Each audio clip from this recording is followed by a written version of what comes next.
আসসালামু আলাইকুম বন্ধুরা, welcome back to my channel. বন্ধুরা কেমন আছেন? আশা করছি ভালো আছেন। আলহামদুলিল্লাহ আমি অনেক ভালো আছি।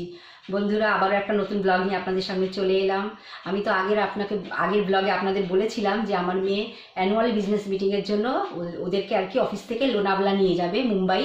তো ওই জন্য এখন আমি ওর কাপড় চোপড় সব প্যাকিং করে দিচ্ছি। ও কাল ভোরের বেলা বেরোবে। ওদের ফ্লাইট হলো গিয়ে 9টায়, তো 5টার মধ্যে ওকে বেরিয়ে যেতে হবে। মানে যেতে যেতে ওদের 2 ঘন্টা লাগে। আমাদের এখান থেকে, আমার বাড়ি থেকে এয়ারপোর্ট 2-2.5 ঘন্টার মতো লাগে। তো যার কারণে ও ভোর 5টার সময় বেরিয়ে যাবে। তো ওই জন্য আরিফা, তোমাদের ফ্লাইট কটায়? 9টায় তো? হ্যাঁ। আচ্ছা, তো আমি এখন ওর কাপড় চোপড় সব গুছিয়ে দিচ্ছি। তো দেখুন আপনারা, আমার মেয়ের আমি কাপড় সব প্যাকিং করে দিচ্ছি।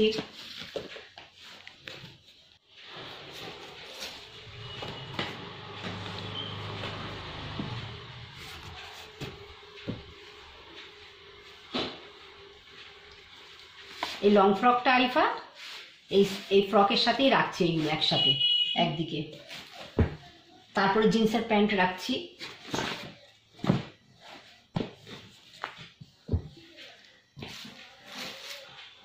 আর এই কোট প্যান্টটা জিন্সের প্যান্টের উপরে রাখছি।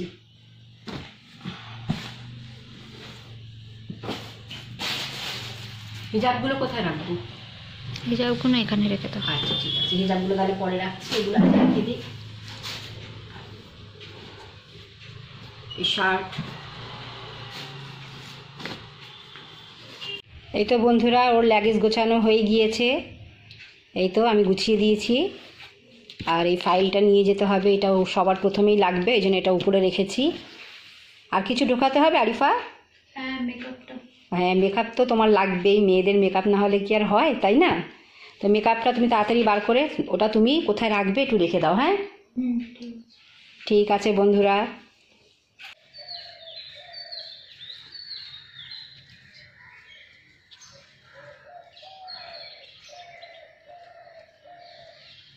আসসালামু আলাইকুম বন্ধুরা। আমি তো মানে সেহরি খেয়ে আর ঘুমাইনি, নামাজ পড়ে। আর মানে প্রথমে ভেবেছিলাম 5টায় বেরোবে, কিন্তু জামাই বলল যে না, সকালবেলা তো অনেক সকালে রাস্তা ফাঁকা থাকবে, আর না হলে আমাদের এখান থেকে মানে এয়ারপোর্ট যেতে 2 ঘন্টার মতো লেগে যায়। কিন্তু এখন অনেক সকালে রাস্তা ফাঁকা থাকবে, অত টাইম লাগবে না, 1 ঘন্টা 15 মিনিটের মধ্যে উনি পৌঁছিয়ে দেবে। তো বলছে 6টার সময়, আমরা 5টায় বলেছিলাম, উনি বলে না, আমরা 6টায় বেরোলে ঠিক একদম আমি 7টার মধ্যে পৌঁছে দেবো, 7:10-এর মধ্যে আমি পৌঁছিয়ে দেবো। তো এই জন্য আমি এখন, আমার মেয়ে রেডি হয়ে গিয়েছে। এখন দেখলেন তো আমার হাজব্যান্ড ডাকতে গেল ভাগ্নি জামাইকে, উনি বলেই ছিল রাতেবেলা যে একবার ডেকে দেবেন, পাশেই বাড়ি আমাদের।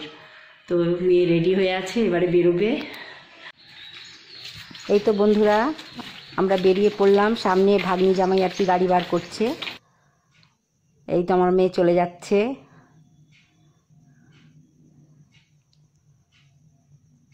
ঘর একদম ফাঁকা হয়ে গিয়েছে, ছেলেও থাকে না, মেয়েও এখন 4 দিনের জন্য চলে যাবে, ঘরটা পুরো ফাঁকা।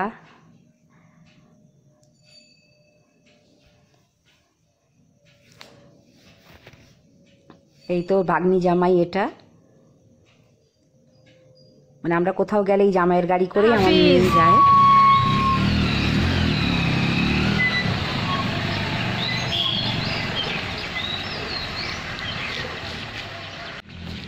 রেখে এসো।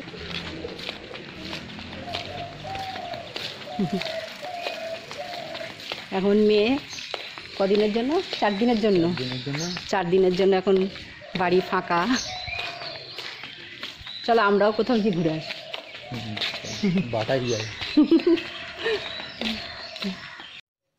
এই তো বন্ধুরা, ওর বাবা তো বললো যে বাটাই ঘুরে আসো।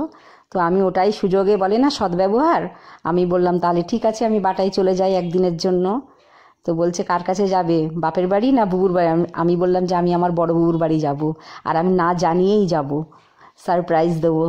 এই তো এখন আমি রাস্তা দিয়ে বড়বুদের মানে বাড়ির রাস্তায় হাঁটছি, আবার দেখছি আশেপাশে কেউ দেখে নেবে না। তো এখন আমি বড়বুর বাড়ি চলে এলাম। এটা হলো আমার বড়বুদের বাড়ির উঠোন, এটা হলো আমার বড়বুর ঘর। বড়বু বুঝতেই পারছে না, আর বাড়িতে তো কেউ নেই, বড়বু একাই আছে, ছেলেও কাজে, আমার দুলাভাইও কাজে, মেয়ের তো বিয়ে হয়ে গিয়েছে। যার কারণে বর্ব বুঝতে পারছে না, দরজাও খোলা আছে। যাক, খুবই ভালো। আমি বর্বুকে মানে সারপ্রাইজ দেব বলেই। এই তো বন্ধুরা, বর্বুর বাড়ি চলে এসেছি, বর্বু জানেও না। আসসালামু আলাইকুম বর্বু। সারপ্রাইজ। আমি সারপ্রাইজ দিতে চলে এলাম। আরিফা তো চলে গেল তো আজকে বম্বে, ওই জন্য আমি বলি যাই বর্বুর বাড়ি চলে যাই। এই তো বলতে হয় ছোট বোন আমার।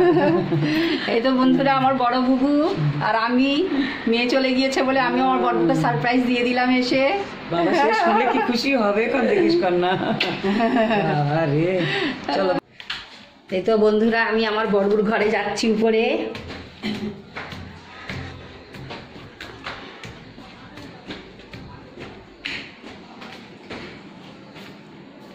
এইদিকে একটা রুম আছে, এদিকেও একটা রুম আছে। দালান দরজাটা খুলে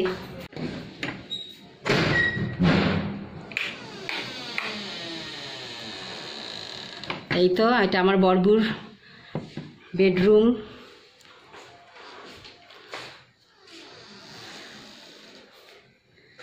এই তো এখানেও একটা রুম, এই ঘরটা। এই ঘরে আমার বড়বুর ছেলে এখন থাকে। এই ঘরে এখন কাজ হচ্ছে, এখন সব রং হবে। ঈদের পরে রং হবে। ঈদের আগে হবে না, ঈদের পরে হবে বড়বু? ঈদের পরে হবে রং। হ্যাঁ, বুবুর ছেলে আর কি যেখানে কাজ করে একদম টাইম পাচ্ছে না, আর যার কারণে এখনো ঘরের কাজ মানে ইনকমপ্লিট রয়েছে। এবারে চলো ছাদে চলো। এবারে আপনাদেরকে একটু ছাদে নিয়ে, এদিকে একটা ব্যালকনি আছে, এখানেই কাপড় চোপড় সব রেখে দিয়েছে। চলো। এই তো বড়বুর ছাদ, আর আকাশটা একদম মেঘলা হয়েছে, একটু ঝড় হবে মনে হচ্ছে।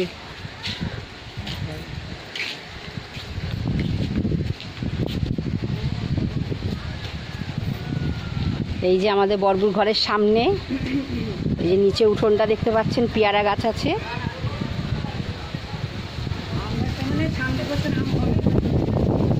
আর ঝড় হচ্ছে, ঝড় উঠেছে বড়বু।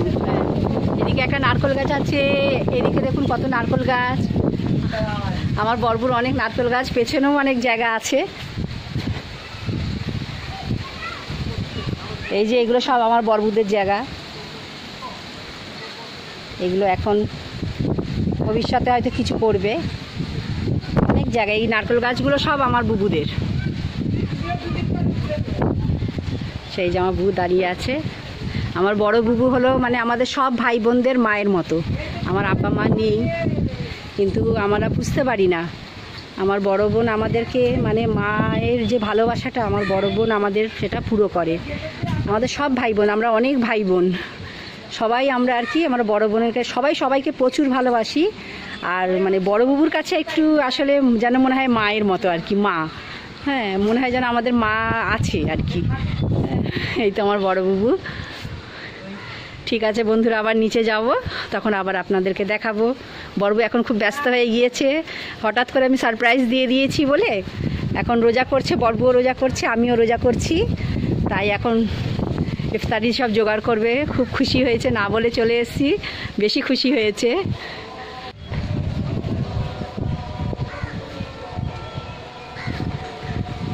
আজকের মানে মেঘলা হয়ে আছে বলে খুব ভালো লাগছে। বন্ধুরা এখন আজান হচ্ছে, আজানটা হয়ে যাক, তারপরে আবার আমি আসছি।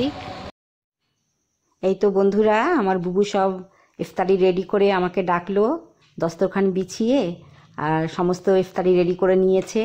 আর আমার বড়বুর মেয়ের পাশেই বিয়ে হয়েছে, বর্ষা, তাকেও ডেকে নিয়েছে যে তোমার আন্টি এসছে, তুমি আর ঘরে ইফতারি করবে না, এখানে চলে আসো, একসঙ্গে আমরা সবাই ইফতারি করব। তো বর্ষা, আমাদের যে জামাই, তারপরে নাতি, সবাই চলে এসেছিলো। আমরা সবাই আলহামদুলিল্লাহ একসঙ্গে ইফতারি করেছি, খুব ভালো লেগেছে। আর ইফতারি খেয়ে আমরা আবার ঘরে আর কি বসিনি, সঙ্গে সঙ্গে আমার বাপের বাড়ি চলে গিয়েছিলাম। একই পাড়ার মধ্যে তো আমার মানে ভাইদের বাড়ি, আমার বুবুরা সব এক জায়গায় থাকে। তো ওখানে গিয়ে আমার বড় দাদাদের সঙ্গে দেখা করলাম, ভাবিদের সঙ্গে দেখা করলাম, আরও একটা বুবু আছে সেজবু, তার সঙ্গে দেখা করলাম। সেও তো ছাড়বে না, না রাতের বেলা এখানেই খাওয়া দাওয়া করে যাও। তখন আমরা বলি না, আমি আজকের বড়বুর বাড়িতেই এসেছি, বড়বু রান্নাবান্না করেছে, ওখানেই খাওয়া দাওয়া করব।